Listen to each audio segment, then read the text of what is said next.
Muy buenas tardes, hermanos. Feliz día de sábado. El primer mensaje tiene por título, valga la redundancia, el mensaje a la Odisea. El mensaje a la Odisea.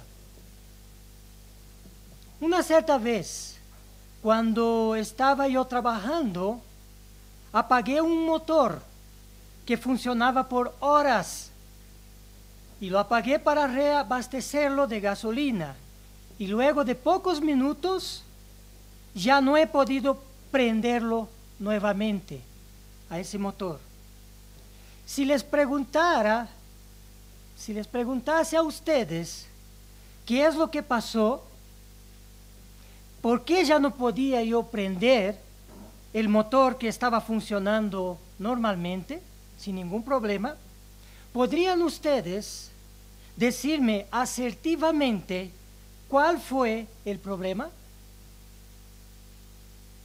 Me imagino que sin saber dónde yo estaba y bajo qué circunstancias estaba, alguno podría pensar que el motor simplemente se ahogó. Otros podrían decirme que de tanto funcionar se malogró. Pero estoy seguro que difícilmente alguien, sin conocer las circunstancias, habría dado la respuesta correcta. Les voy a contar rápidamente qué pasó. Hace unos años atrás hice una consultoría, un trabajo de consultoría en el sur de Bolivia, en la región de Laguna Colorada,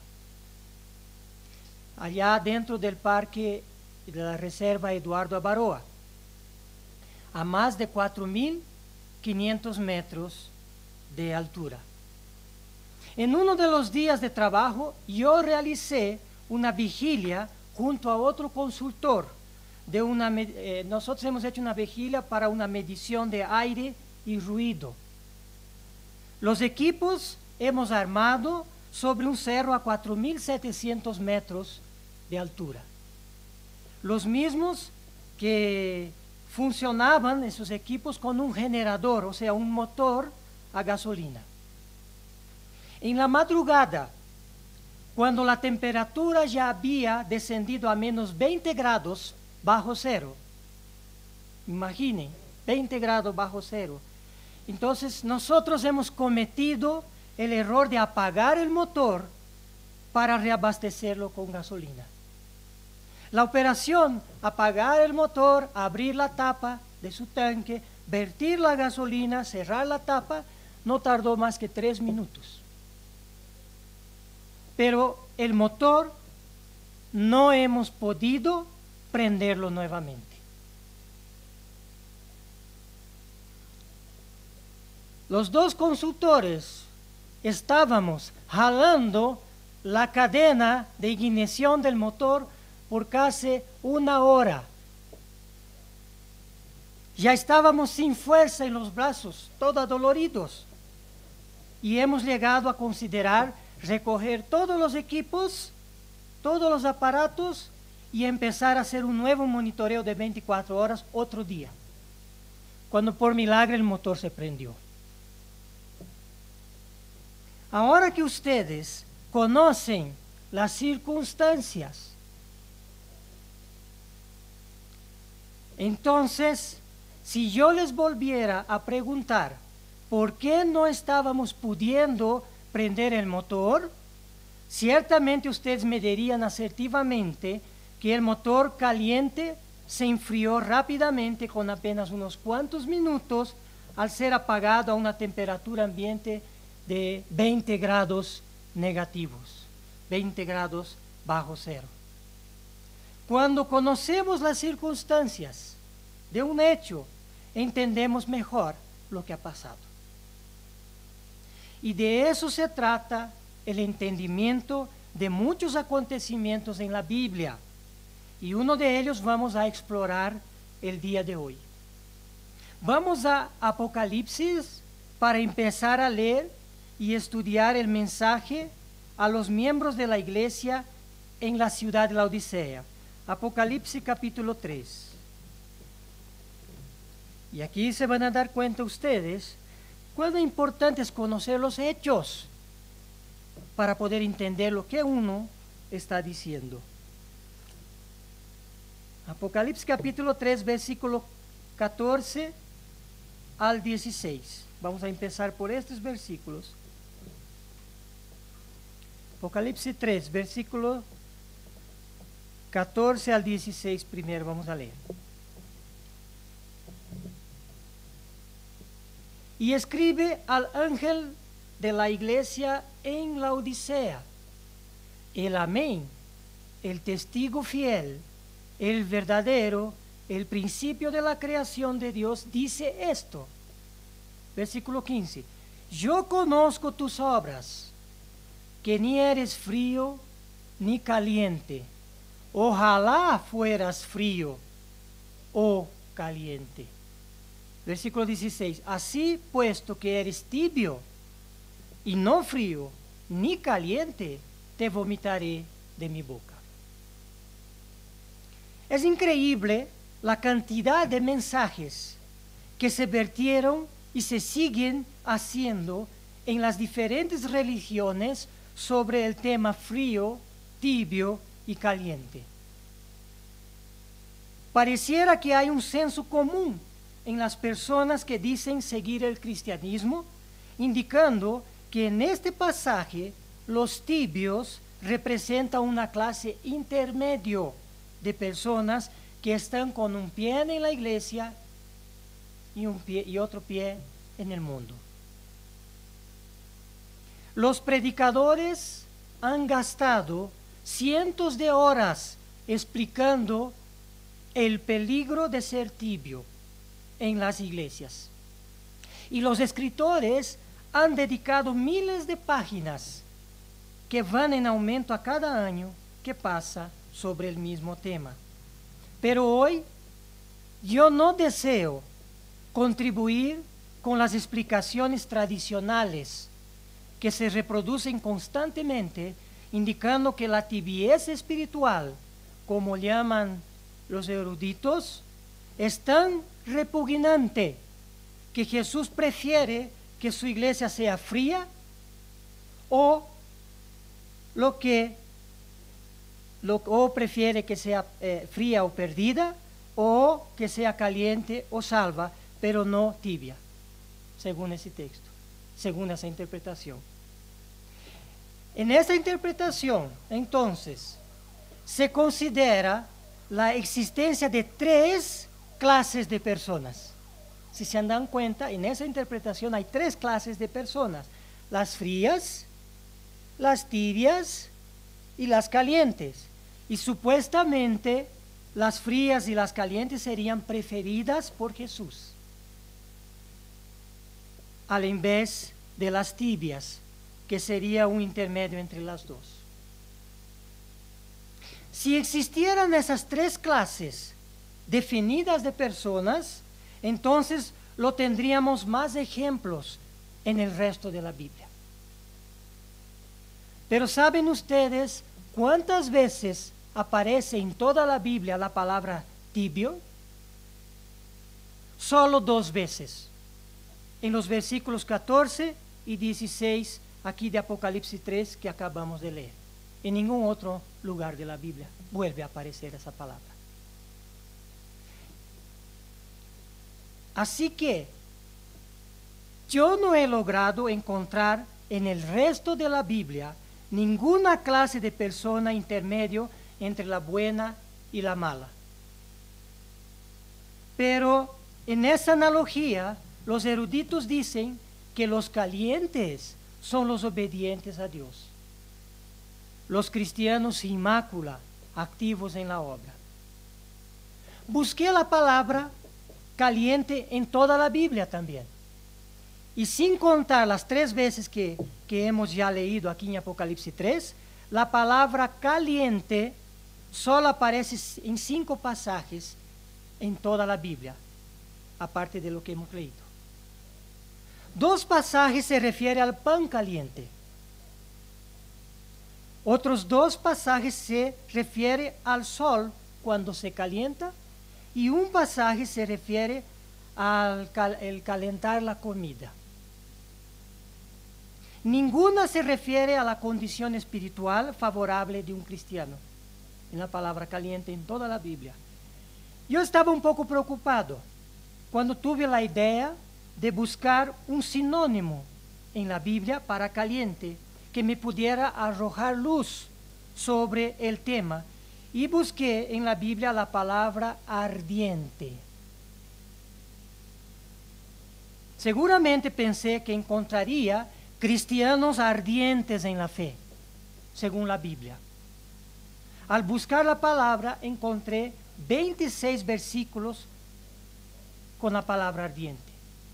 14 de ellos se refiere a la ira ardiente de Dios. 2 se refiere que la tierra será consumida por fuego. 8 versículos con la palabra ardiente se refiere al horno ardiente en que fueron arrojados los 3 amigos de Daniel por el rey de Babilonia. Mientras que una vez la palabra ardiente aparece como represión a uno mismo y otra vez aparece como un lugar inaccesible para las personas. En ninguna parte de la Biblia, caliente o ardiente significa fortaleza espiritual o se refiere a un cristiano aprobado y activo en la iglesia. En ninguna parte. Todo lo contrario, todas las veces la palabra caliente, ardiente, es sinónimo de destrucción. Y a eso lo agregamos la palabra misma fuego, donde serán destruidos los malos. Por último, me restó buscar la palabra frío, que aparece otras 9 veces en la Biblia, sin contar las 3 que hemos leído en Apocalipsis. Y todas las veces que aparece la palabra frío en la Biblia, se refiere al clima frío, solamente al clima frío. Si en ninguna parte de la Biblia la palabra caliente se refiere al cristiano aprobado por Dios, y la palabra frío a personas perdidas, entonces, ¿qué es realmente lo que significa frío, caliente y tibio? De Apocalipsis 3. Justo el mensaje a la iglesia de Dios que estaba en la Odisea. Ciertamente, el apóstol Juan, quien escribió el libro de Apocalipsis por inspiración divina, al referirse a las palabras caliente, frío y tibio, no se estaba refiriendo a 3 clases diferentes de personas.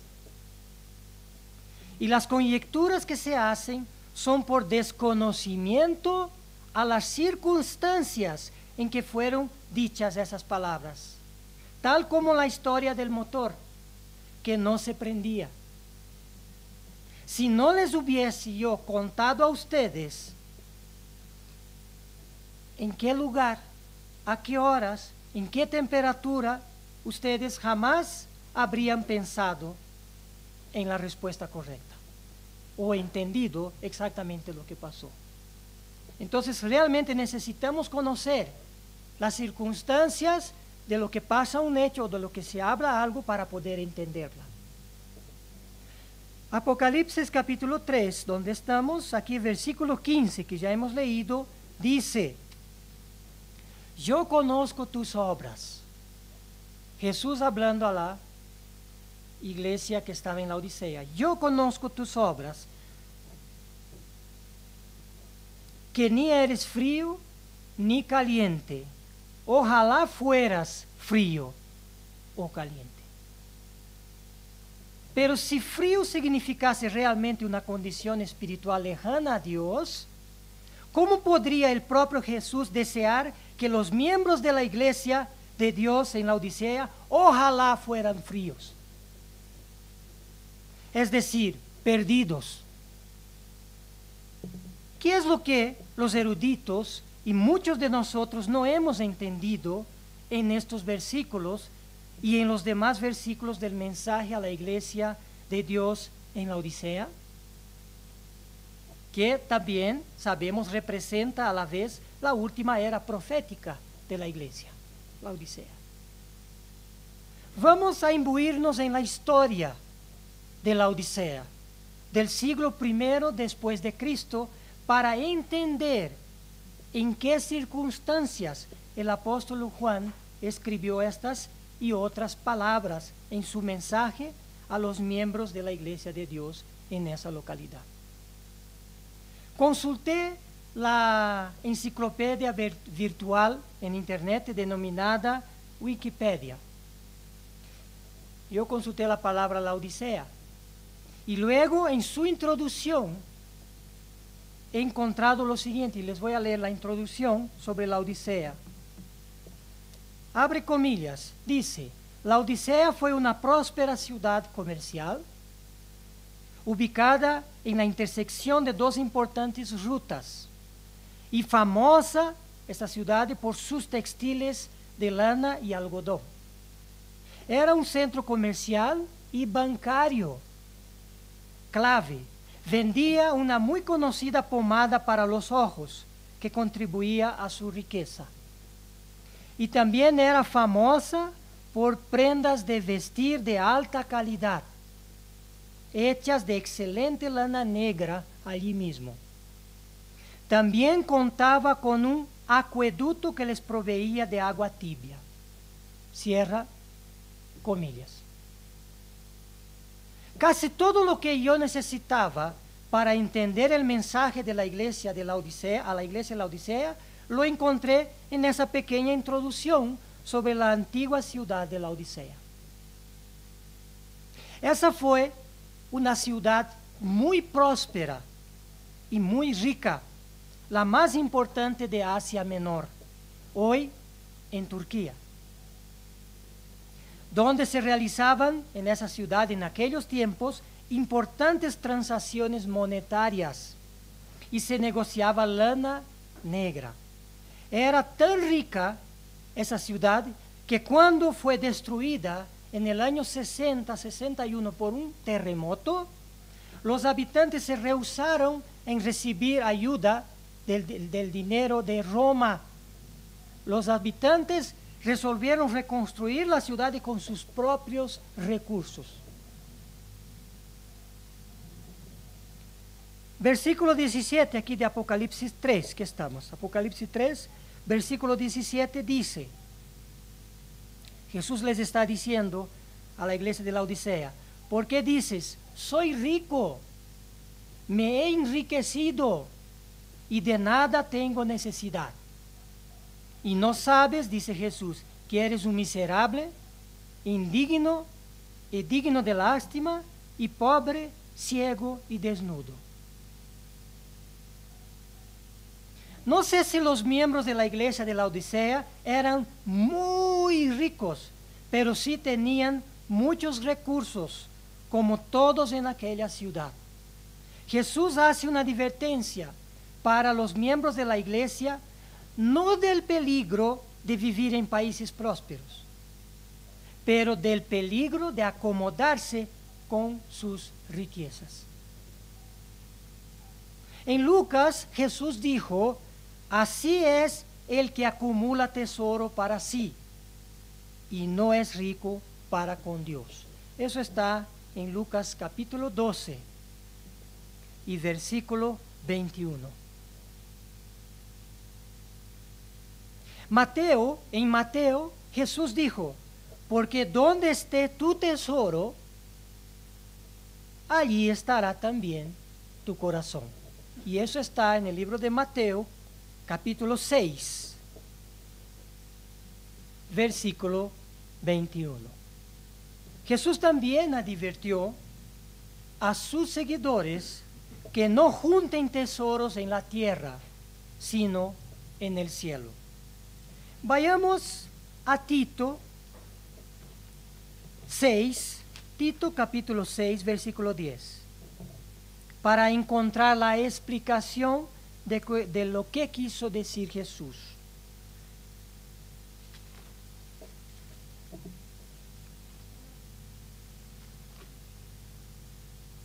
Aquí en Tito,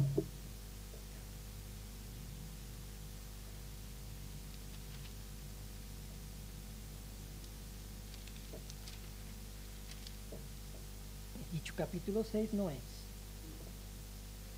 Sí, 3.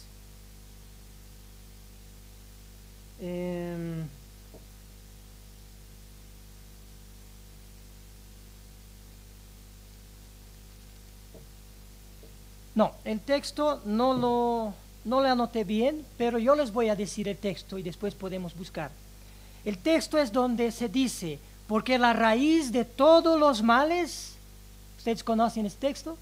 Es el amor al dinero. Y el texto dice, por el cual, codiciando algunos, se extraviaron de la fe y se torturaron con muchos dolores. Podemos buscar después dónde se encuentra ese texto. Pero podemos ver lo siguiente, que no solamente los miembros de la iglesia de Laodicea vivían en una ciudad próspera, como hemos leído las circunstancias de la época, sino que ellos participaban de esa prosperidad. Y eso ciertamente les estaba afectando, perdiendo el foco de las enseñanzas de Jesús para que junten tesoros en el cielo. Ellos se creían ricos y enriquecidos, como dice el texto, pero Jesús les advirtió que eran miserables, pobres, ciegos, desnudos. Y agregó, podemos allá volver a Apocalipsis 3, Apocalipsis capítulo 3.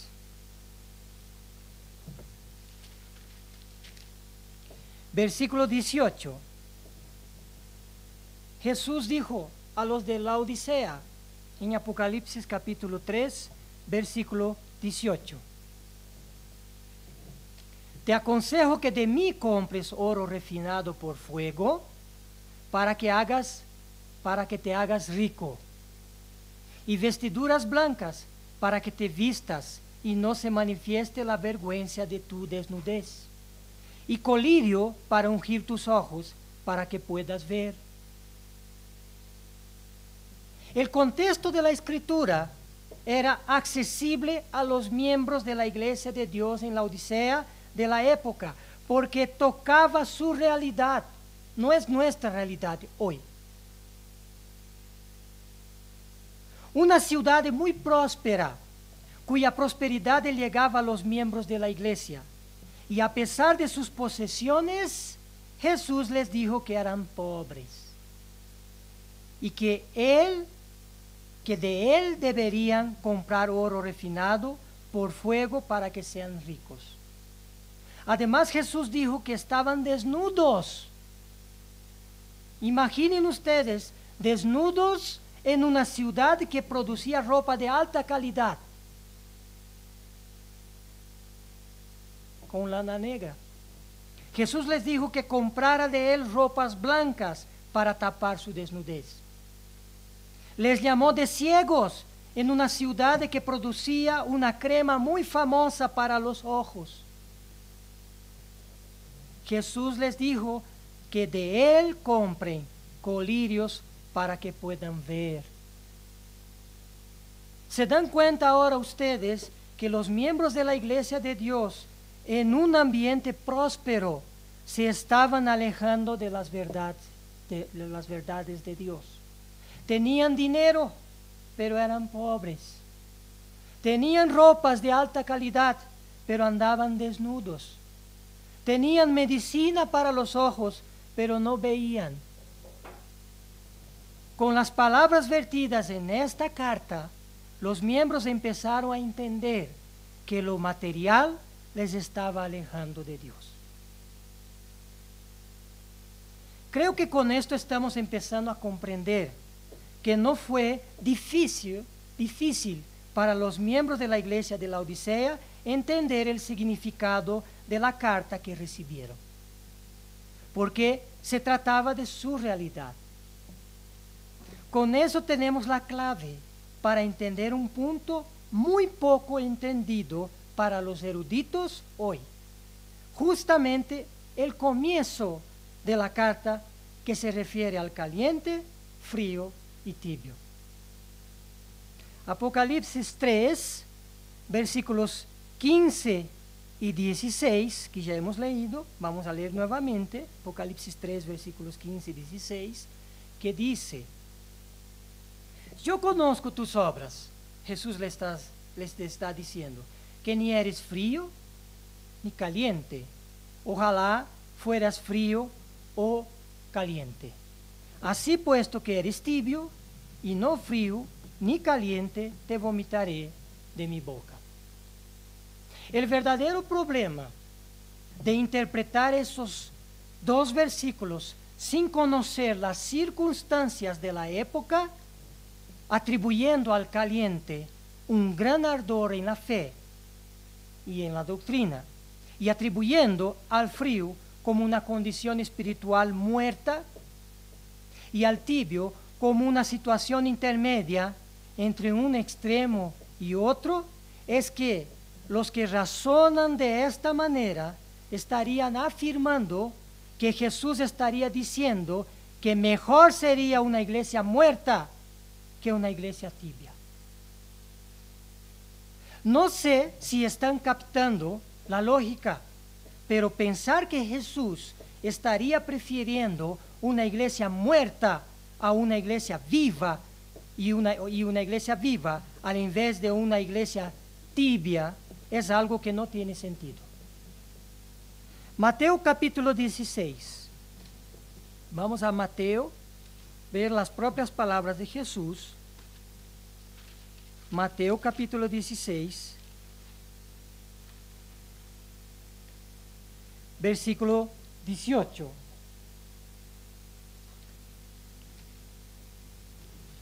Mateo capítulo 16, versículo 18.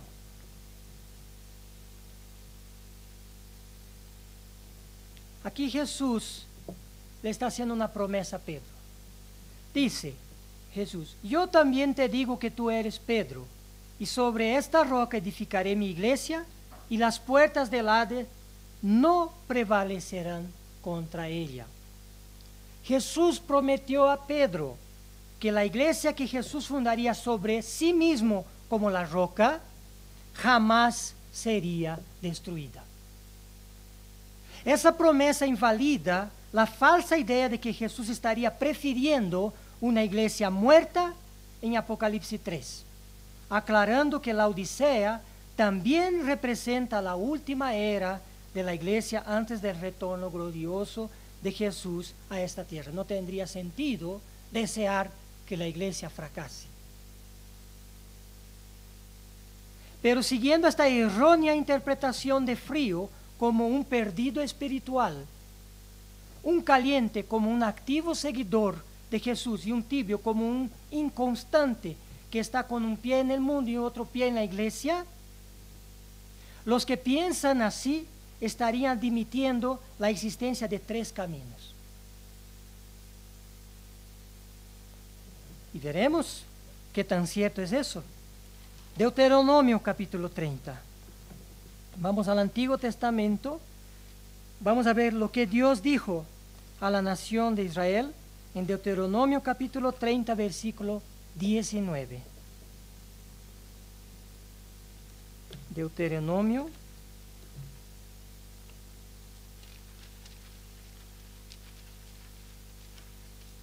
capítulo 30, versículo 19 dice lo siguiente: al cielo y a la tierra pongo hoy como testigo contra vosotros, de que he puesto ante ti la vida y la muerte, la bendición y la maldición. Escoge pues la vida para que vivas tú y tu descendencia. A lo largo de la Biblia se enseña la existencia de apenas y únicamente dos caminos. como hemos leído, la vida y la muerte, la bendición y la maldición. Jesús dijo claramente que solo existen dos alternativas. Y esto podemos volver a Mateo, capítulo 7, libro de Mateo.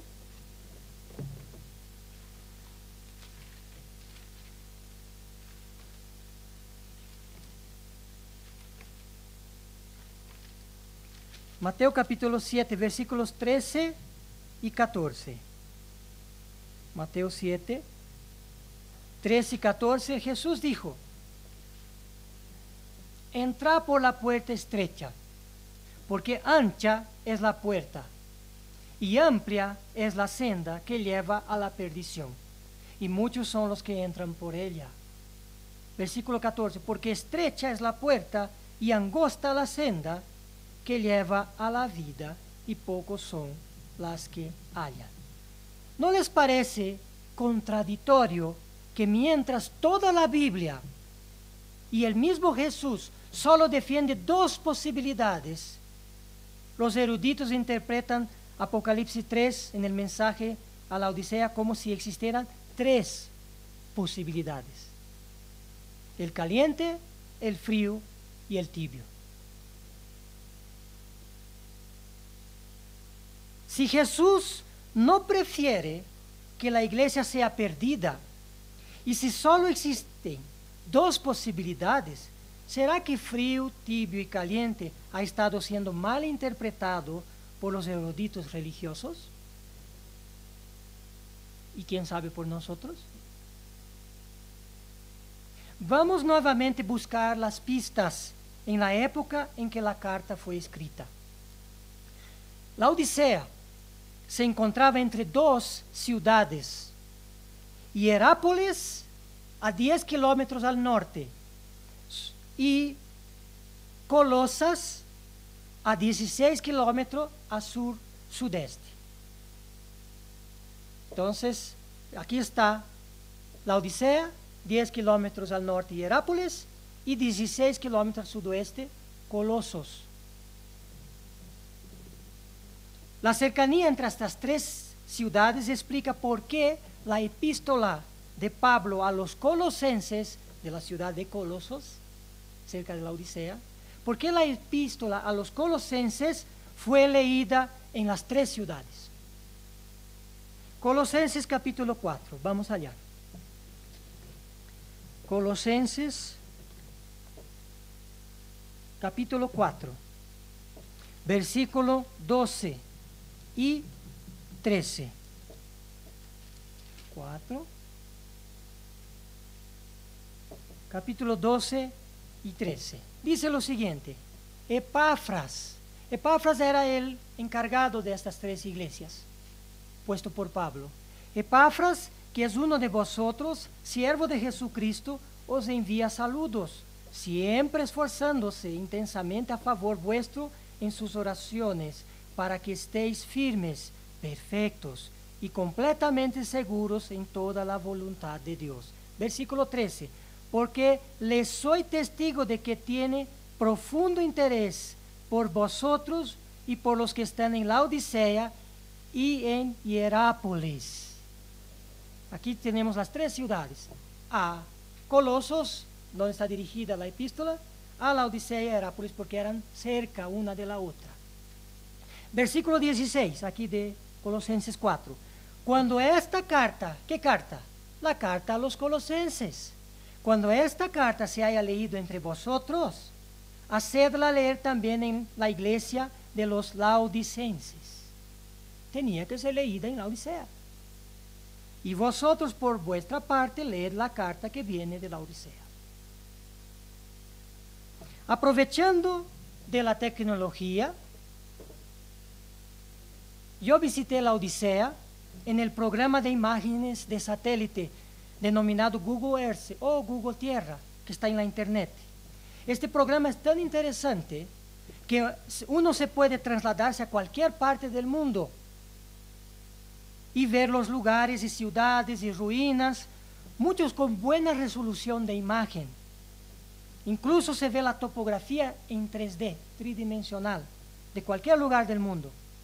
Se ve las montañas, los valles, todo se ve en 3D con coordenadas geográficas y con las alturas, con las altitudes. Es muy impresionante este programa. Y allá en Turquía, cerca de la ciudad moderna de Denizli, cerca de la ciudad de hoy moderna de Denizli, entre 280 y 290 metros de altitud más o menos sobre el nivel del mar, estaba ubicada la Odisea. Ahí cerquita de esa ciudad están las ruinas de la Odisea. Toda la región alrededor de la Odisea es plana, como el altiplano de Bolivia, aunque no sea tan alta como aquí, pero es plano.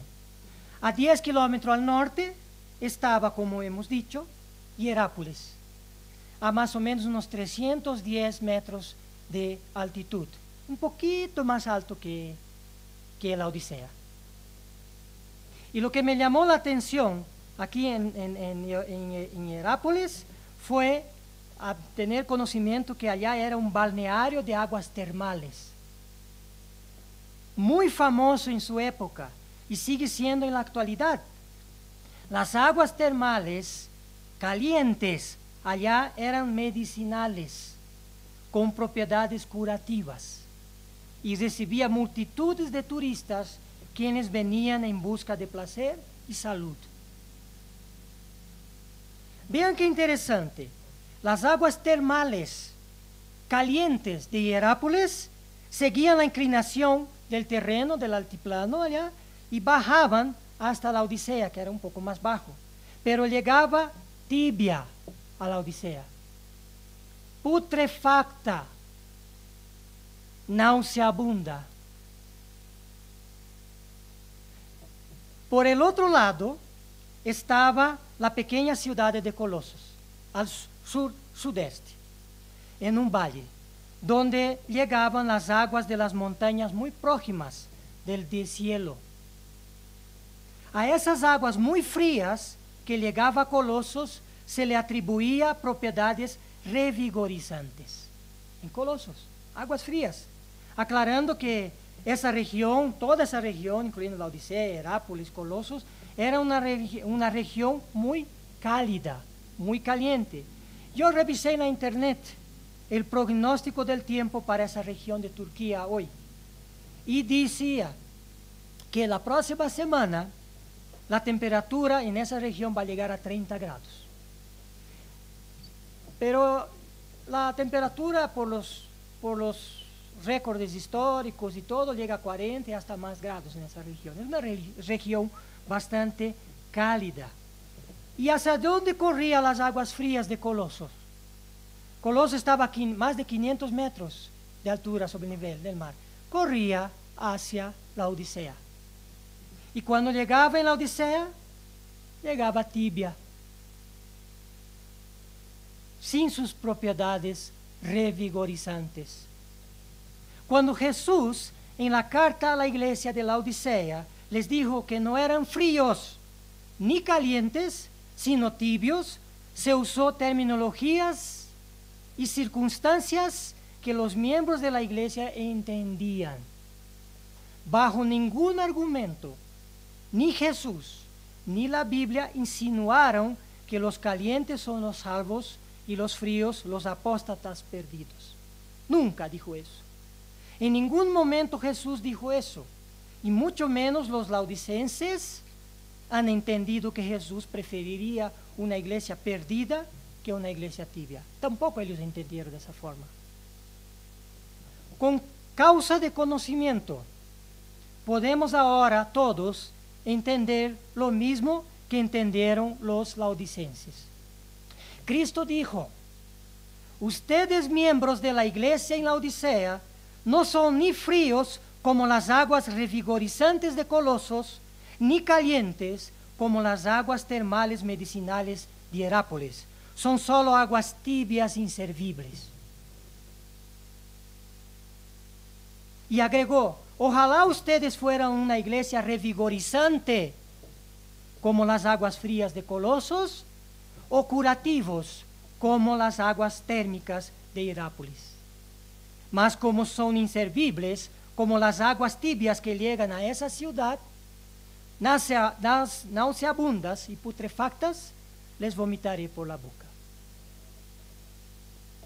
A pesar de 3 palabras, se identifica apenas 2 condiciones.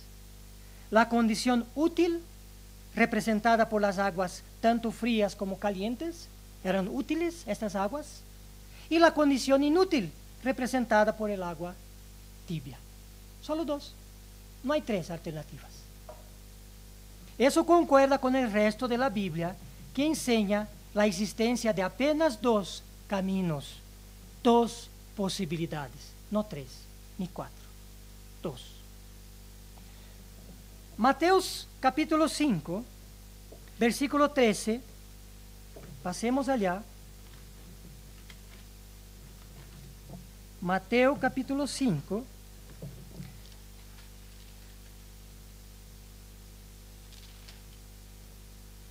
versículo 13.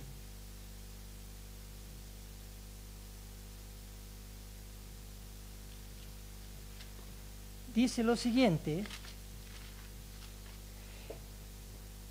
Este versículo es un paralelo de lo que fue dicho en Apocalipsis capítulo 3. Voy a leer este versículo parafraseando y comparando con lo que representa lo dicho por Jesús a la Odisea. Entonces, voy a parafrasear al leer este versículo. Dice lo siguiente, Jesús diciendo,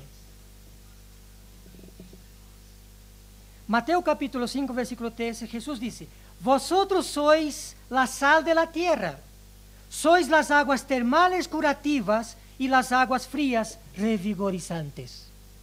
Pero si la sal se ha vuelto insípida y si las aguas se entibiecieron,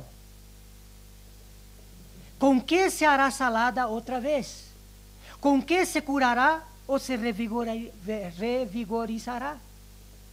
Ya para nada sirve, sino para ser echada fuera y pisoteada por los hombres. Por ello les causó náusea a Jesús las aguas tibias. Ese es el paralelo.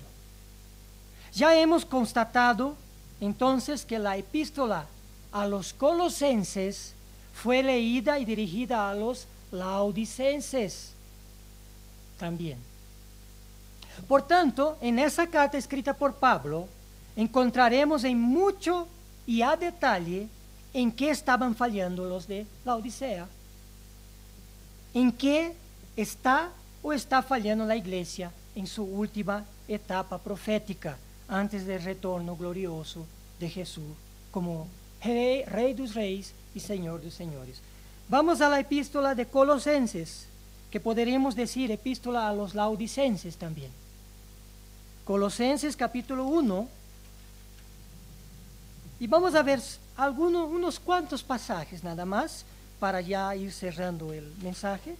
Vamos a leer algunos pasajes que nos da pista de en qué se estaban fallando los de la Odisea y en qué está por fallar o fallando la iglesia profética de la Odisea en los últimos días.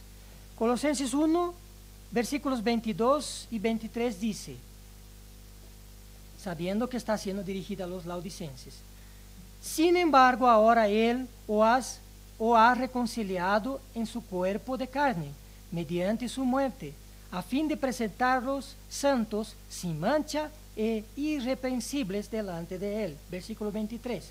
Si en verdad permanecéis en la fe, bien cimentados y constantes, sin moveros de la esperanza del Evangelio que habéis oído, que fue proclamado a toda la creación debajo del cielo, y del cual yo, Pablo, fui hecho ministro.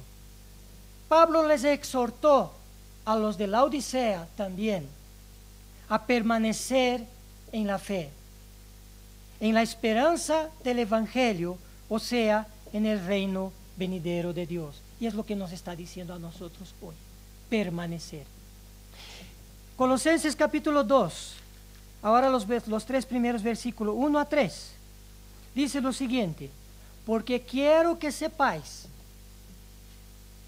que gran lucha tengo por vosotros y por los que están en la Odisea, y por todos los que no me han visto en persona.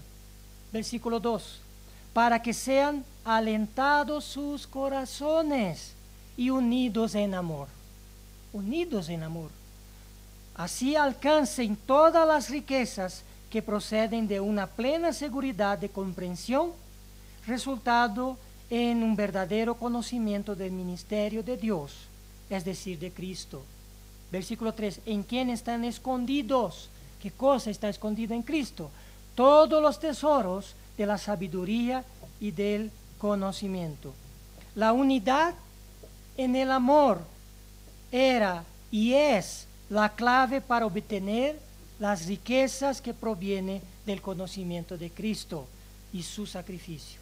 Es lo que Pablo les está diciendo a los de la Odisea también. Por eso Jesús les dijo que de él compren oro refinado por el fuego para que se hagan ricos en la fe. Versículo 6, aquí de Colosenses 2, dice: por tanto, de manera que recibisteis a Cristo Jesús, el Señor, así andad en él. Así andad en él. Eso es permanecer en él. Esa es la constancia que se pidió a la iglesia de la Odisea. Permanecer y andar en él, en Jesús. Y los versículos, y aquí pasando al siguiente capítulo, capítulo 3, los primeros dos versículos, 1 y 2, dice: si habéis pues resucitados con Cristo, estamos hablando del bautismo, buscad las cosas de arriba, donde está Cristo sentado a la diestra de Dios. Poned la mirada en las cosas de arriba, no en las de la tierra.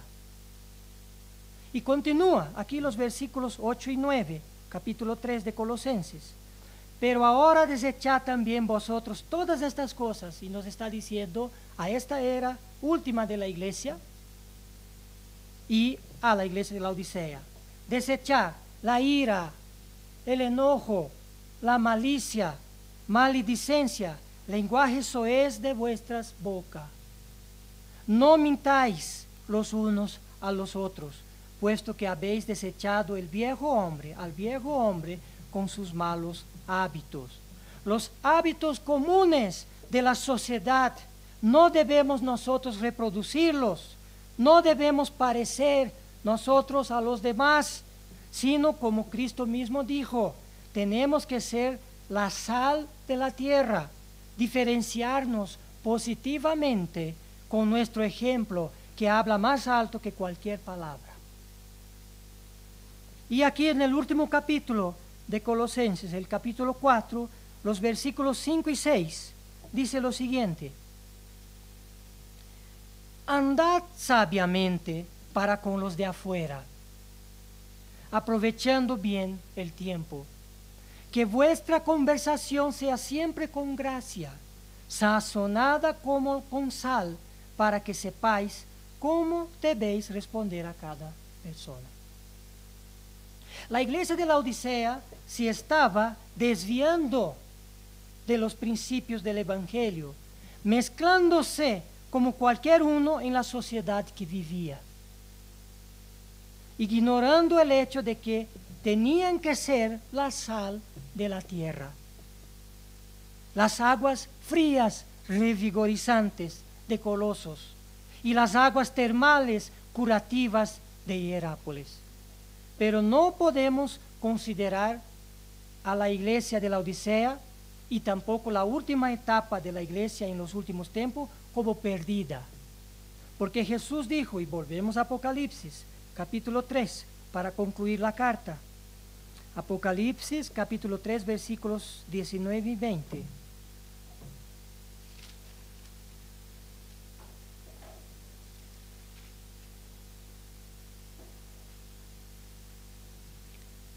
Apocalipsis 3, versículos 19 y 20, dice: yo reprendo y disciplino a todos los que amo. Jesús les está diciendo a los de la Odisea, después de apuntar sus errores, sus pecados. Sé pues celoso y arrepiéntete. Dios les está llamando al arrepentimiento. Versículo 20. He aquí, yo estoy a la puerta y llamo. Si alguno oye mi voz y abre la puerta, entraré a él y cenaré con él y él conmigo. No sabemos qué castigo Jesús aplicó a la iglesia de Laodicea, porque dijo que los castigaría. Pero el peligro de dar frutos, de no permanecer constante en la fe, de desviar la atención hacia un mundo que cada vez más ofrece diferentes atractivos para todos los gustos y de todas las demás advertencias en la carta a los Colosenses y en la carta que es la carta a la Odisea y a la carta de la Odisea de Apocalipsis 3, el peligro es latente hoy para nosotros, para los miembros de la iglesia. Como dije, no sabemos el castigo aplicado para que los miembros de la Odisea regresasen al camino de Dios. Pero Dios en un futuro permitirá que una parte de su iglesia que no está tomando en serio las advertencias hechas a la Odisea, Dios permitirá que estos miembros pasen por la gran tribulación. No para que se pierdan, mas para que se arrepientan y se vuelvan al camino de Dios. Como Pedro escribió, y ya lo conocemos, Dios no quiere que nadie se pierda, pero que todos lleguen al arrepentimiento y consecuentemente a la salvación. Vamos a leer los dos últimos versículos de esa carta en Apocalipsis 3, ahora versículos 21 y 22 para concluir. Apocalipsis capítulo 3, versículos 21 y 22. Al vencedor le concederé sentarse conmigo en mi trono, como yo también vencí y me senté con mi Padre en su trono. Versículo 22, concluyendo la carta: el que tiene oído, oiga lo que el Espíritu dice a las iglesias, en plural, porque a nosotros también está diciendo. Aprendamos a ser constantes en la palabra de Dios. Aprendamos de las advertencias vertidas para la última etapa de la iglesia, pues el Señor Jesús está a las puertas. Entendamos y seamos sal de la tierra. Seamos las aguas frías revigorizantes de Colosos y las aguas calientes curativas de Hierápolis. Y como dijo Pablo a los colosenses y a los laodicenses, poniendo nuestra mirada en las cosas de arriba, no en las cosas de la tierra.